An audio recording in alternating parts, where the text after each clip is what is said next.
It seems as though the Concord development team at Firewalk Studios is going through a difficult time. I was looking at this article on Smash JT's website where Amanda Kiefer, who is the senior concept artist at Firewalk Studios, had some messages that she was posting on Twitter, which her Twitter's protected, so lawless right-wing grifters don't have access to it. But he managed to post some of these messages, and they are saying that they are going through an extremely difficult time. This is coming off of Concord having a not even 2 week launch period where the servers and the game have already been shut down.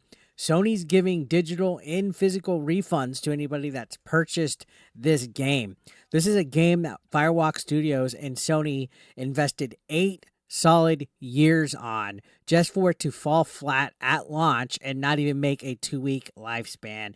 And we already know all of the problems leading up to this disastrous launch, which included the Firewalk Studios just being overall a toxic wasteland. They had a head honcho by the name of the Professor, or, well, they wanted to be called the Professor. They encouraged a toxic workplace environment where anybody that went against the grain basically got fired. Yeah, you had to address people by their preferred pronouns. You had to subscribe to this woke culture that they were trying to promote at the studio for the last 8 years instead of worrying about making a game. Sony lost millions of dollars on this, like over $150 million just on Concord. And they even made a PlayStation controller. They made physical copies of this game. Like, this was their next big IP. And I want to remind you guys, they canceled an online multiplayer Spider-Man game for this. Days Gone 2 didn't happen because of this. Several other franchises could have gotten a proper sequel instead of this new IP that they were trying to cater towards this modern audience that does not exist. Where's this modern audience? Why is this LGBTQ plus woke audience demand so much diversity in video games, movies, and TV if they never show up? Oh, Eric, well, the common, how gamer doesn't care about this. Yeah, they didn't care about Concord either because you look at this game, it looks like shit. All the characters are DEI inspired. We got Fupa Lady, we got Robot with pronouns. It just doesn't look appealing. This game had everything wrong about it, and again, it's because they were more worried about bullshit, DEI, than actually making a fun, creative game. Plus, it's a $40 shooter game in a genre that's oversaturated. So, looking at Smash's article, you can see he said the toxic culture at Firewalk Studios continues to unravel as another woke employee, Amanda Kiefer, senior concept artist, had some protected tweets leaked out. And that he previously covered her. I did too. They seem to be a pretty talented artist, but they also had a bunch of weird tweets hating on white people.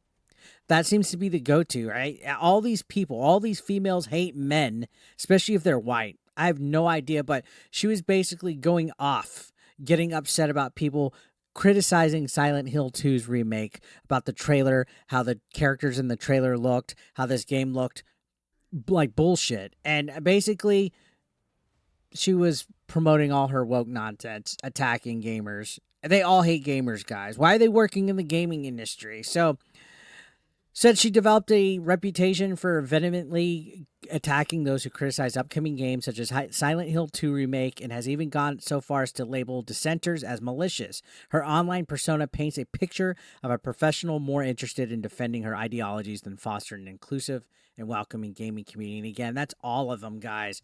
Whether they're a journalist, a developer, a concept artist, a community manager, they're all more interested in promoting their woke narratives, their activism, that they, I don't even think they believe half of what they're promoting. They just feel special, like they actually have something that they could fight for because they have it in them, that there's some kind of like victim, that there's some kind of like, oppressed individual that is not benefiting in life from having a good job at a fucking studio that's being paid by Sony to make a game. Anyways, continuing on, Smash says, before a whistleblower reached out to me with insider info about the disaster internally at Firewalk Studios, Amanda had already preemptively blocked me on Twitter, raising some questions about her transparency and willingness to face any accountability. And yeah, I'm pretty sure she's probably pre-blocked me as well, which for shits and giggles, maybe we could take a look at that. I think that would be an interesting experiment because I did make a video about her as well. So let's go ahead and take a look. I guarantee you I probably am. I think it would be hilarious if I'm not. And yeah, yep, I am blocked. And that post was deleted as well. So let's see. The post in question that he was linking to, attacking Silent Hill 2 people, is done. Yep, I am blocked. Of course, another wokey that doesn't like criticism, especially from right wingers, because we're all grifters, we're all haters, we're all bigots, we're all racist. So there you go. Anyways, you can see he said this suggested a desire to silence critics and try her best to maintain control over the narrative surrounding her in Firewalk. It was a telling sign of the defensive and insular culture that permeated the studio. Then they go on and talk about how, you know, Lisa Brown and the professor and pronouns and all that. But anyways, here's all the Firewalk Studio leaked messages that she came up with today, and it's kind of an interesting read because this is literally the mind of somebody that is melting down in real time, that will hold no accountability to anything that they did to seal the fate of Concord. They want to blame it on gamers, especially straight white men. But no, this is 100% on the studio. So you can see they're saying, I was going to DM you after seeing this, but the site makes me pay to do that. So at the risk of getting dogpiled, I'm just going to say this here. A lot affected the art side of Concord, including design by committee, failure of some leadership to listen to the art team, etc.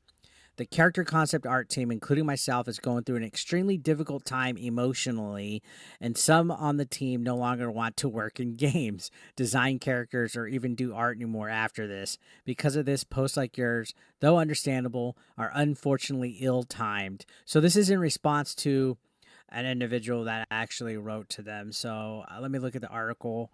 I don't even know if this... Yeah, Smash doesn't say who this was in response to, but basically she's saying that all of them are going through a difficult time at the studio, and that they don't want to work on games, and that she even has Elon Musk derangement syndrome here, saying that she doesn't want to pay to DM somebody that I guess she was messaging to a verified user. Now, she's part of the character concept team, so her fault for the fat fupa lady, the fat butch lady in the green armor, all the characters that looked absolutely ugly. She was part of the reason why this game was so insufferable as far as character design look. So that's good for her. She doesn't want to work on video games anymore. Awesome. That would be great. That would be fucking great. Now, she says, none of us know which way the wind will blow with the studio. We're worried, sick, and terrified of the future. It's going to fail. It's going to shut down. You guys are going to be a write-off, a loss, because you guys worried more about DEI than actually making a video game. Not only that, but we have been shouldering the brunt of the emotional labor as executive directors dodge most of the blame. Behind the scenes of all this talk about Concord and character designs, people's livelihoods are at risk, and there are very real financial consequences that might hurt us even more.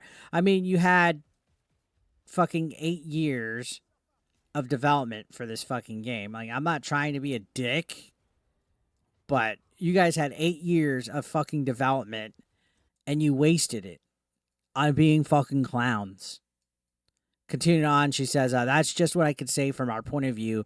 I'm not saying change course or anything. Us artists like being able to use social media to promote our work and get more jobs. But I'm saying we see this, and it does absolutely affect us since we just got our teeth kicked in. I'm sorry. That's how capitalism works. The capitalism that you guys hate, the capitalism that you guys constantly attack, corporate America that you guys just blame everything on, the white people, the colonizers. You're just fucking a problem. Now, you can see Smash calls it out perfectly right here. He says, the issue at Firewalk Studios goes well beyond Amanda Kiefer's online conduct. It's about a culture more concerned with promoting political ideologies than delivering quality games. And that's head on the fucking nail. And it's not just Firewalk Studios. It's also the people that made Dustborn as well. The people that made Dustborn, look, they can't even hit 100 concurrent players. This one never even hit 1,000. This modern audience that they're catering to, they literally get more likes and retweets on their post bitching about right-wing grifters than they do getting to play their games. Imagine working on a game for 8 years just for it to fail this low. And again, the studio was insistent on pushing narratives out and tolerance for difference of opinions. If you weren't woke enough, you get fired. You had that professor there running things like a fucking lunatic. And again, in my video and also in Smash's video, we said Amanda is completely talented. She has portfolios of her art. It's just sad that she's fucking sick in this head. Now, I don't think Firewalk Studios is going to be able to save themselves. I think this is done. Maybe we might get a last minute like Hail Mary that they're going to go free to play on Concord, but I think the audience is going to tune out on that. I don't even think going free to play is going to save this game. I think this game has already had enough tainted mess on top of it. Again, full refunds from Sony, digital and physical. A full-fledged controller was made for this game. There's even like a TV show coming up where one of the levels is going to be based on Concord. And I think Astrobot has Concord characters in the game. So Sony was investing in this. And sorry, wokies, if you're a woke studio and you're more focused on making a political agenda out of your game, capitalism will cut you off. It's a cutthroat thing, and they don't give a fuck about your wokeness. They don't give a fuck about whether you're promoting activism or not. They want money, and a company like Sony will not fuck around. Now, all of you guys are out of a job, potentially, because you couldn't do the right thing and make a fucking actual game and entertain people. And you're extremely suffering. Difficult time. Now, I get it. I don't want people to lose their jobs. But when you're over here spouting nonsense about white males and how you hate gamers and all this crap that all of you guys promote, all of them, dude, that's why they all go under protected tweets. It comes back and it bites you in the ass. And a lot of people now are calling this out. People don't want wokeness infecting their entertainment. People don't want to be preached at and have stuff shoehorned and cringe stuff. We want good video games. And again, Sony took a chance on y'all for whatever odd reason, didn't do any other projects, and it failed so flat. Like, this is easily the biggest flop in gaming history within the last decade. Easily. So what do you guys think? Let me know your thoughts down below. I'll see you guys on the next one. Subscribe if you're brand new. Take care.